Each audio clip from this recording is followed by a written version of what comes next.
కర్ణాటక ఉప ముఖ్యమంత్రి డీకే శివకుమార్కు మళ్లీ గడ్డు కాలం దాపరించింది.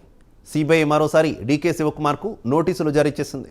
ఢిల్లీలో జరిగే విచారణకు ఈ నెల 11న హాజరు కావాలని సిబిఐ ఆదేశించింది. కేరళకు చెందిన జై హింద్ టీవీ ఛానల్లో పెట్టుబడులకు సంబంధించిన వివరాలు ఇవ్వాలని శివకుమార్, ఆయన భార్య ఉషతో పాటు 30 మందికి నోటీసులు జారీ అయ్యాయి. ఆ ఛానల్లో పెట్టుబడులు, వాటా వివరాలు చెప్పాలని సిబిఐ కోరింది.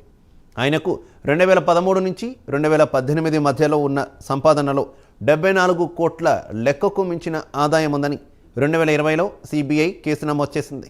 ఆదాయం కన్నా ఎక్కువ ఆస్తులు ఉండడంతో పాటుగా ఢిల్లీలోని ఫ్లాట్లో 8 కోట్ల పైచిలకు డబ్బు దొరికిన వ్యవహారంలో శివకుమార్ ఇప్పటికే సిబిఐ, ఈడీ కేసులను ఎదుర్కొంటున్నారు.